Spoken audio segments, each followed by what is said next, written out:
We have a couple of people who are going to be calling in, but we have a quorum now, so I'd like to keep us on time. And so we can go ahead and get started. We have a pretty robust agenda and a couple of visitors who will be making presentations. So we're going to jump right in. First on the agenda item is minutes of June 17th. So moved. Thank you. A second? Second. Thank you. We have to do a go-around vote. So Andy, I'm going to take it over from here on that piece. Because of the hybrid nature that we still find ourselves in, we actually have to go through a vote from each person. So Kennedy, aye. Earl? Aye. Sarah? Aye. David? Aye. Nick? Aye. Thank you. Okay, with that, Tim will move on to the financial report. Thank you. Good morning, everyone. May of 2022 ended with negative revenue net of expenses of $3.7 million. That's over $4 million higher than the same month of 2019, so doing better than 19 there. Difference there is mainly in the tax revenues. Speaking of that, they totaled $13.3 million, which is $4.7 million or 54% higher than 2019. The largest variance there was in the PSDA, which we've talked about how the increase in the annual cap has led to that. And then also admissions tax was up significantly, about $1.8 million there. As we look at the year-to-date numbers, this is the first month that all tax revenues were higher than the same month of 2019. So just a bit of a milestone for me to make sure that we're getting back. Yes. The U is completed now. We're back where we were. Looking at operating revenue, it was just under $4 million, which is just about $1 million or 31% more than 2019. Major variance there, or the favorable variances there, are the food and service and the labor reimbursements, which are both directly related to the events that we hold in those months. So one note is on the investment income line, we are finally have a positive number there, which is the realization of the gain. So some of the investments matured, and prior we were showing a paper loss, but now it's a realized gain because they matured and they're off. We're purchasing better interest rates now, so it's a good thing. Personal services is right in line with May of 2019. Total services or total supplies is up about 37%. We just purchased more supplies this year. Other services is about $500,000 or 11% lower than May of 19. Really, there's some of the bigger variances is legal, Visit Indy, and the DPS payments that we make. Capital outlay, it's up just over $1 million versus 2019. Some of the larger outlays there were $1.5 million for the Fieldhouse project and $1.4 million for the Luke Soil Stadium video record. The debt service, again, we're just slightly over 2019, but that's in accordance with the amortization schedules of the new bond. So open to any questions anyone would have. Thank you, Tim. Any questions for Tim? All right, great, thank you. We'll move on to item 3. I know Leonard's out today, so he's got some proxies, perhaps. Great, thank you. James Wallace, Visit Indy. Leonard apologizes that he's chairing a board meeting for the Professional Conference Management Association, one of our industry partners, and it's always good to have that exposure. So today, like myself and my colleague, SVP of Sales, Darren Keeney, I'll give you a quick update on the overall hotel performance, which is really reflective of a lot of what Tim was saying. For Marion County, the good news is that we're exceeding 2019 levels by a few percent. We are at 102%, 102.6% of where we were in 2019 at this point through the end of May. The month of May was actually 104%. So we're seeing that we're catching back up, and we're really glad to see that happening. As you may remember, the downtown had been lagging, and we were being held up really by those outside of downtown. That's still the case, but downtown is really coming back now with the non-downtown Marion County up 107% in revenue, and downtown year-to-date was at 99%, so almost over the hump, but last month was in excess of 100%. So performance is coming back. We're really glad to see that. I'll turn it over to Darren to tell us a little bit about our sales team. Sorry, Dan. Yeah, thanks, James. As you remember, our last meeting, we were at 90% as far as future bookings. We're pleased to say we ended the half of the year at 104%. And so we brought in 371,000 room nights against a goal of 350,000. Our tentatives are now at 110% of our goal at 1.3 million tentative room nights. And we've been on the road, specifically 5 times, 5 trade shows and sales trips, focusing mostly on Chicago and DC. That's our feeder market. So things are looking solid for the pace for the rest of the year. Thanks. Thank you very much. Any questions for James or Darren? All right. Well, thank you. That's, we always get a little bit of a bonus of time when. If you're watching, Leonard, we love you. Okay, so we will move on to item number 4, and Monique, how much is it? Thank you. Good morning. Just a quick recap of June. Our exhibit hall occupancy was 84%. That's actually the highest we've had so far this year. A few highlights since we last met. We had USA Volleyball with us for 17 days in the latter part of June into July. We welcomed over 50,000 attendees and athletes and spectators over the course of the 3-week competition. Week before last, we hosted almost 30,000 collectively between Sigma Gamma Rho Centennial Celebration, that was in the North Campus. At the same time, we had IBE Summer Celebration in the South Campus.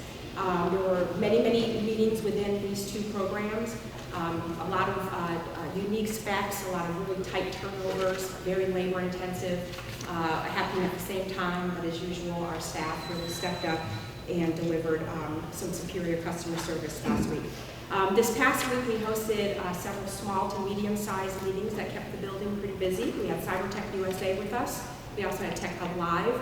We also hosted LGC, JBS Foods, and Kenyatta Catholic Congress of North America. All of them, except for Cybertech, were new for us. We're really known for our repeat annual business, so it was nice to have so many new events in the building that have never been with us before. In closing, we're gearing up this week for Gen Con.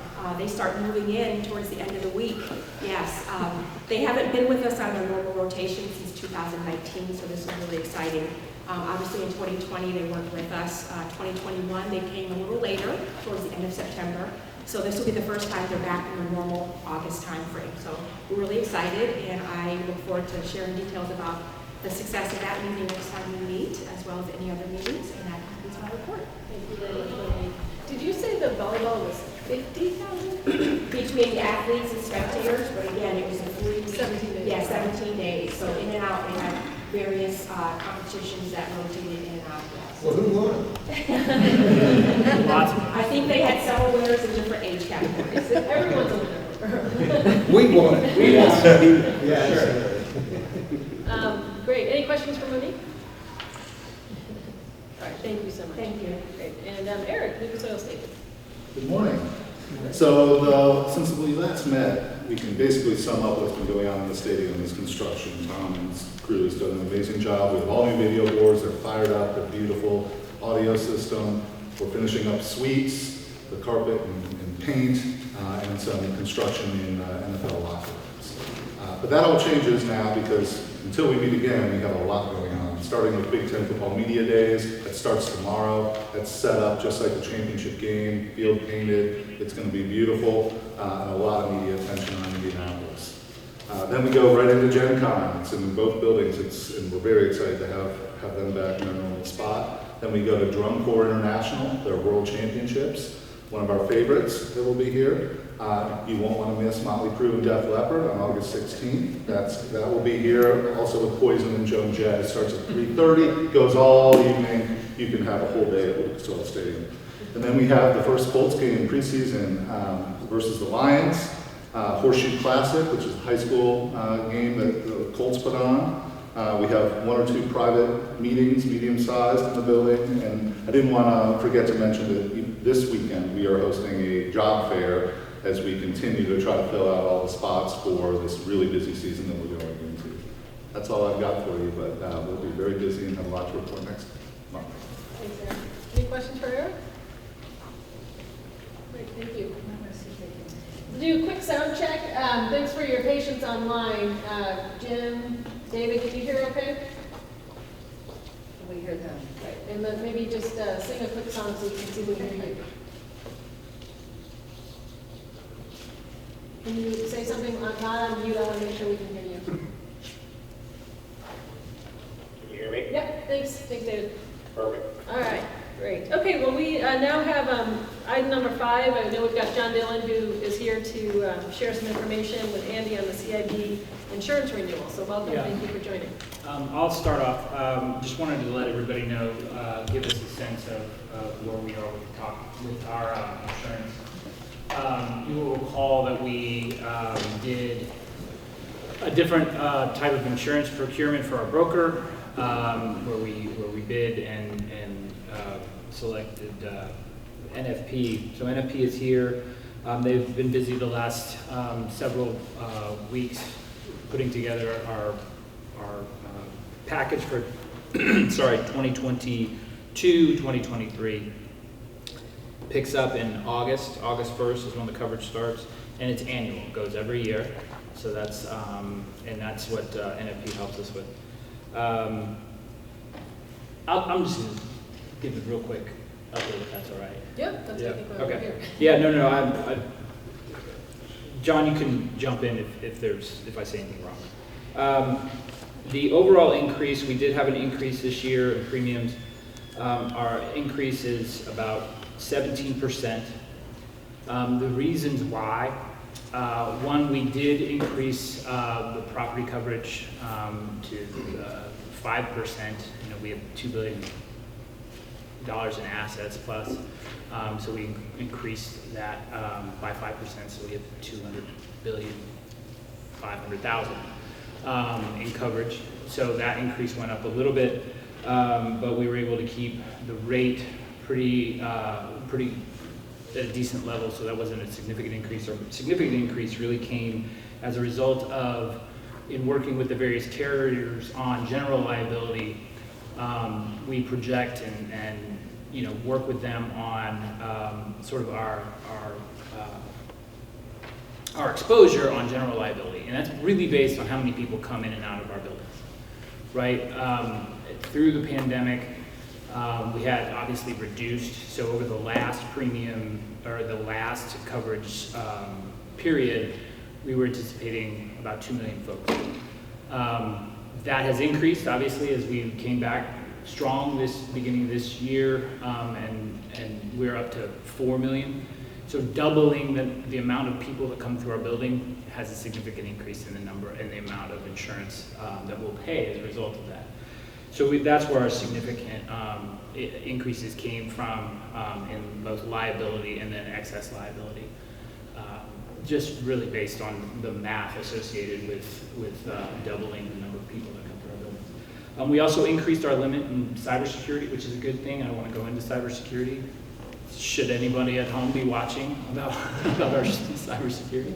But we do have increased limits there. And then, John, did I miss anything?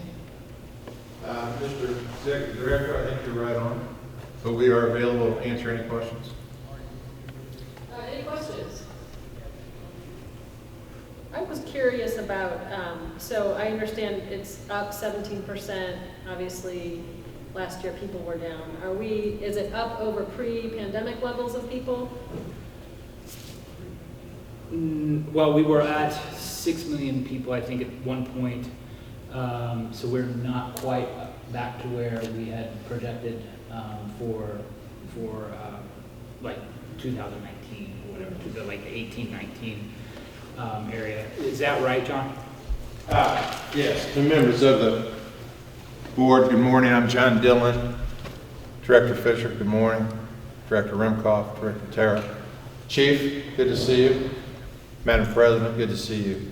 Let me make a couple general comments, Andy, if I might. Pre-pandemic, the market has changed till today. As an example, all of your property coverage was with one carrier. There's no one in the United States today that really wants to take $2 billion, $50 million in coverage.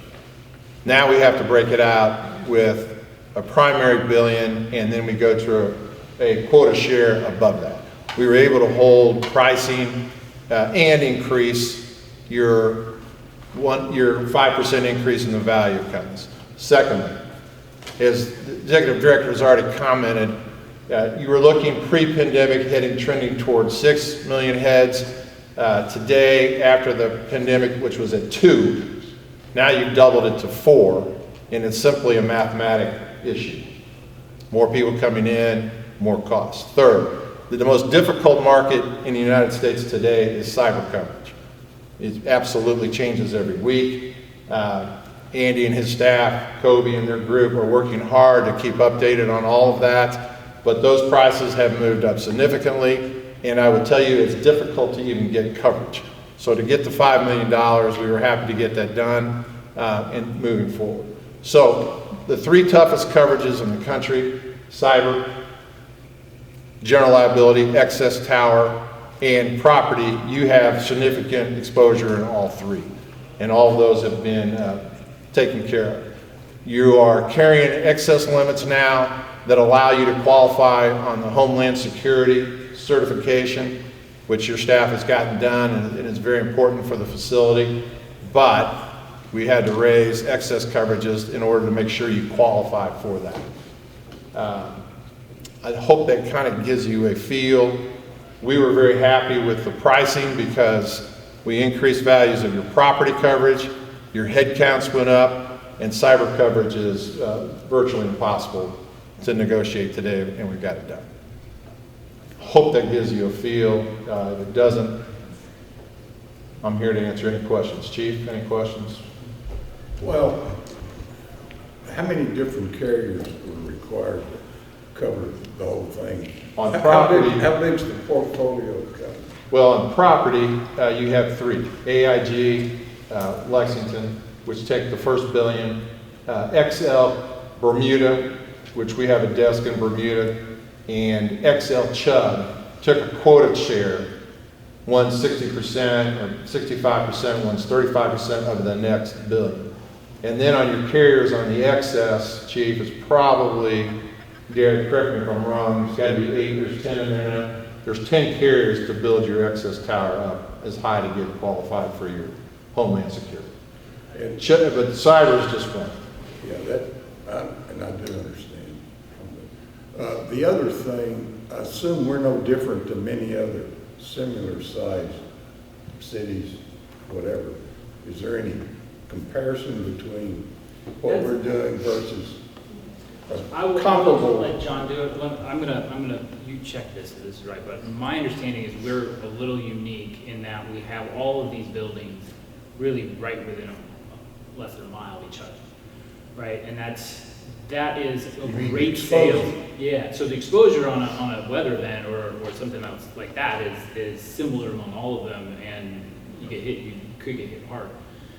But that's a huge selling point for us, and I'm looking at Darren and Monique as they go across the country and how well connected we are, and how this downtown was designed and the forethought of the state and the city to have all of these wonderful facilities within walking distance of each other.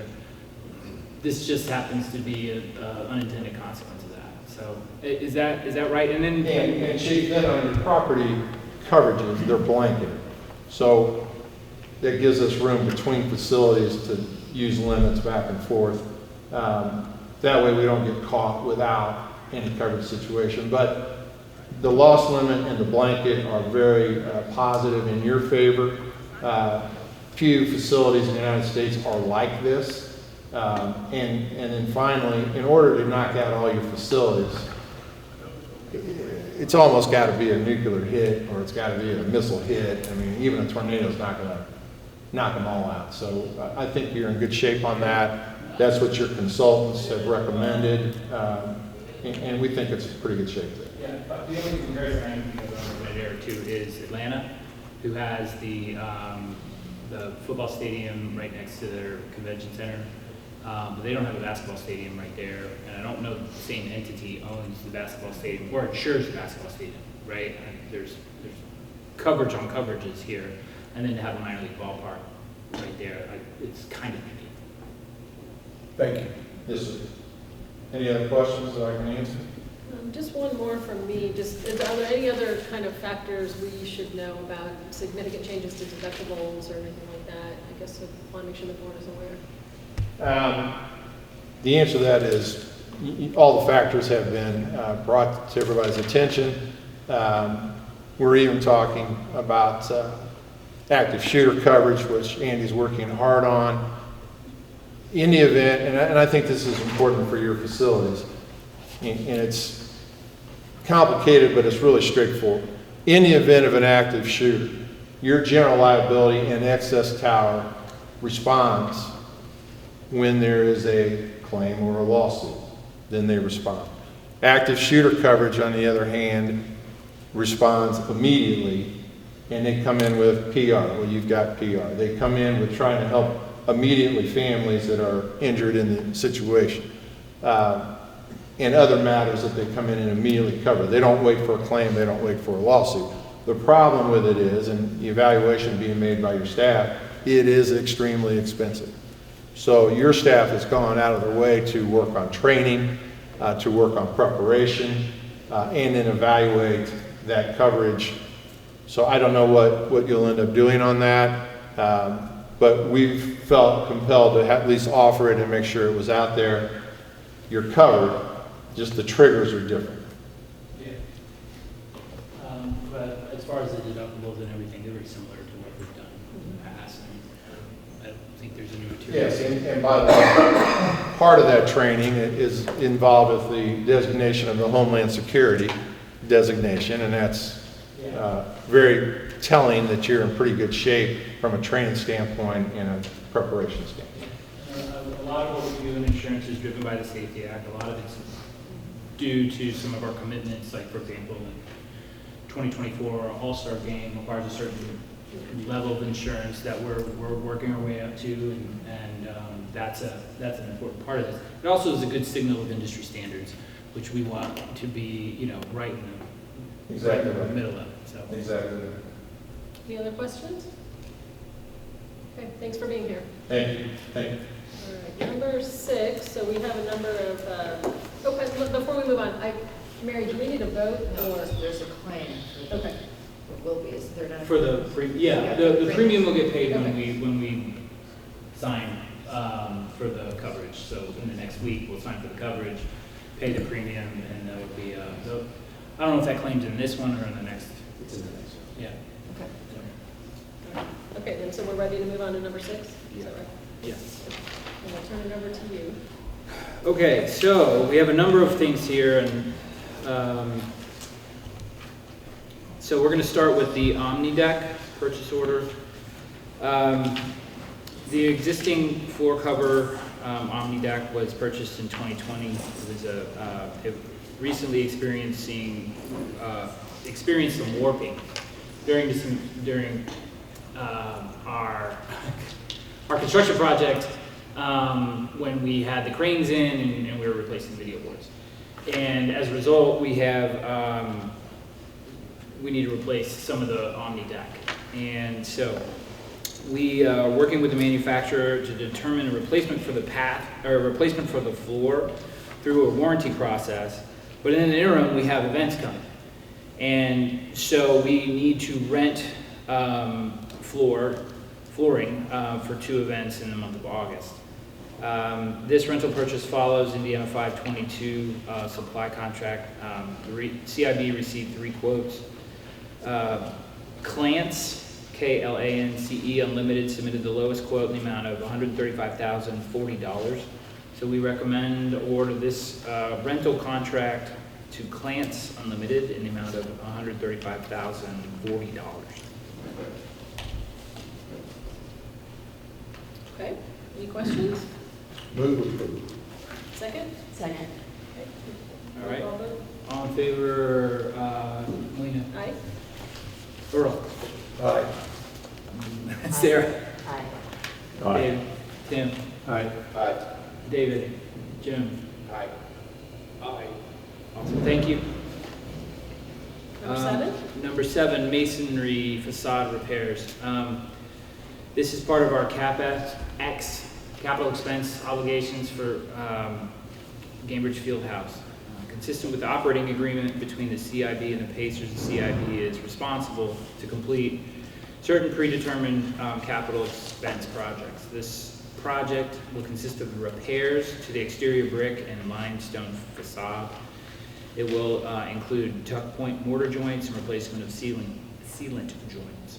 It was built, or bid under Indiana Code 3612, estimated at $350,000. However, the lowest responsive bid was submitted by Berglund Construction Company in the amount of $395,000. Participation is 3% WBE. We do recommend the award to Berglund Construction Company in the amount of $395,000. Any questions? In the motion? Motion. Thank you. Second? Second. Okay, all in favor, Melina, Aye. Earl, Aye. Sarah, Aye. David, Aye. Mick, Aye. David, Aye. Jim. Aye. Thank you. All right, GSA ice rink and chiller purchase. It's part of the Fieldhouse of the Future renovation project. The land just north of the Fieldhouse would be developed as Bicentennial Unity Plaza, which we've talked about, where visitors could gather and enjoy amenities, including various landscaped areas, benches, picnic tables, concessions, along with, in the main center area is a sunken area where visitors can enjoy ice skating and in the summer basketball and be a very good event venue. So this purchase consists of purchasing a chiller, which will be permanently installed with all of the necessary components to install the portable ice rink for the winter months. Train US has submitted GSA pricing in the amount of $1,053,321.60. GSA pricing is just shared pricing among governmental entities, so we don't have to specifically bid it. It's already been bid, and we can just sort of latch onto another government contract. We do recommend approval of this GSA pricing in the amount of $1,053,321.60. Excellent. Any questions? This is a dumb question, but they have inside capability for ice. And is there anything common, or are they completely separate units? They are completely separate. It's different sized, and it's best that it's completely separate for the operability of both. That's a good question. Actually. Yeah, no, it's they're temperamental. I will tell you that they are temperamental, and you know, it's good. We will have two. I don't know if they're transferable. Like if the one inside goes down, we can help with the one outside. I don't think that, but that would be great. But they're two different sizes. I would guess they're different sizes for what they're doing. Yeah. And the one inside would not be able to take care of the outside without making it larger and everything else. So. Yeah, the infrastructure to run from the interior of the building all the way out to the exterior would just be not cost effective. And then think of Disney on Ice in the winter as a show, and then the ice skating rink in the winter. The two run one user sustainable both rinks themselves. So any other questions? Ready for a vote? Motion? Move approval. Thank you. Second? Okay. Yeah, approved. Aye. Roll. Aye. Sarah. Aye. David. Aye. Nick. Aye. David. Aye. Jim. Aye. Thank you. And then RICO QPA agreement for printers and copiers. So this is a 5-year term for equipment lease and maintenance of all our copiers. Monthly payments of $1,179.79 for 16 months. Again, this is a QPA with the state, not with the GSA, but with the state. Pricing is set by procurement with the state, and we get to latch on. So yeah, we do recommend approval of this lease with RICO. Okay. Any questions? Motion, please, to approve. Move. Thank you. Second? Second. Thank you. Okay, all in favor? Lena? Aye. Earl? Aye. Sarah? Aye. David? Aye. Nick? Aye. David? Aye. Jim? Aye. Awesome, thank you. Disposal of obsolete equipment. Any questions about disposal? Move approve. Thank you. On cue, thank you. Thank you. Second.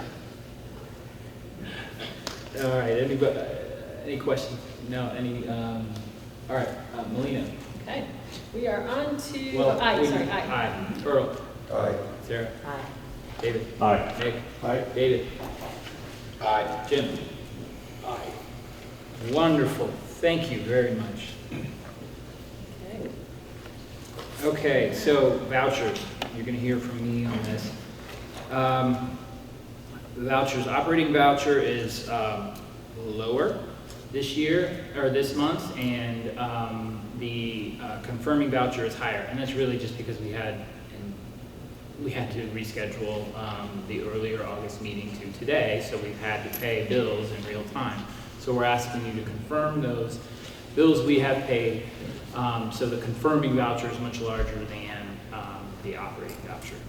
So the operating voucher is $1,571,513.11. And the confirming voucher is $22,981,403.20. The confirming voucher, which is the largest, as I'll just go through, contains a Fieldhouse project with $1.7 million for some of the Plaza hardscape and landscape, about $1 million in utilities, Visit Indy, payroll. We had a settlement with the college football championship, and then debt service. We also had the Pacers annual operating payment of $2.3 million, and that's part of our operating agreement that we contribute to the Pacers' ongoing operations. And then we also have a $923,000 licensing, which is software licensing for the production, video and sound production at the Fieldhouse. Happy to answer any questions. And do you want to take a 9-1? Unless there's, I will have a recusal. all right, let's take them separately then. Let's do operating first. Let's stop operating first. I guess all those in favor of approving the operating voucher. Aye. Earl? Did you seek a motion? Oh, yeah, I need a motion, yeah, you're right. So we need a motion. And a second? All right. Lena? Okay, aye. Earl? Aye. Sarah? Aye. David? Aye. Nick? Aye. David? Aye. Jim? Aye. Thank you. And now the confirming voucher, $22,981,403.20. Is there a motion? So moved. Second? Second. All right, all those in favor, Lena? I have a recuse myself, item number 221. Thank you. Earl? Aye. Sarah? Aye. David? Aye. Nick? Aye. David? Aye. Jim? Aye. Awesome. All right, and then finally, the Macapra Fieldhouse vouchers. These are paid out of the bond trust. Want to give you guys visibility into them, but these are not out of the CIB's operating budget. Voucher for this month is 1.9 million. It's normally 3 million, and so we're just catching it based on the timing and where we are in the project, which should be in full throes right now. So, any questions? Is there a motion? So moved. Second. All in favor, Lee? Aye. Earl? Aye. Sarah? Aye. David? Aye. Nick? Aye. David? Aye. Jim? Aye. All right, thank you all. Really appreciate it. Not about the vouchers, but is the schedule still on target to finish this fall before? So the indoors, start of yes, the absolutely. NBA? Yeah, indoors, the schedule is October 1st to be done, and that means done. Except for the Yeah, standing room only platform, we'll continue to work on those until December. Yeah, Everything well- else will be done by October 1st. Have it outside. the outside, we will be done with our project and closing out contracts. We have delayed a couple activities so as to not have the work that these activities we'd be doing disturbed by the building of the Pacers entertainment complex or, event venue on Delaware there. So what we don't want to do is build a bunch of stuff and then have them have to tear it up by rolling, backhoes onto it. So we're delaying that, pushing that into the Pacers project, but that's a cost for them, cost for us to have to do that. So we're working with them on covering how that gets split out. You might talk about the August meeting and the budget meeting, everybody has to be here. Right, so the August meeting is next, the 26th. It is later again. It should be on your calendars already. We will not change it. It is our budget meeting. So we will be going through the budgeting process for 2023. If you have anything in particular you're looking at, I'm happy to sit down and talk about it. If there's any huge changes from before, I'll sit down with each of you and we'll talk about it beforehand. But I'm not seeing terribly a bunch of stuff that's very different. So, And the virtual policy does not apply because it's a budget. okay. So folks would not be able to, that's the one, there's only a couple exceptions, but budget is one of them. So everybody has to be here. Or we have to have quorum. Nobody can Correct, yes. participate. That's right. Electronic. And so we've got everyone here except for Jamie. It might be just worth reminding Jamie. Jamie and She's Maggie, right. yeah. She's right. Right. Great. Excellent. Okay. Thank you for that reminder. I appreciate that. Did you say August 26th? Yes, sir. Among other new business, congratulations to our one and only David Rumkawer for his retirement. Yes. Very, very jealous, very happy for you.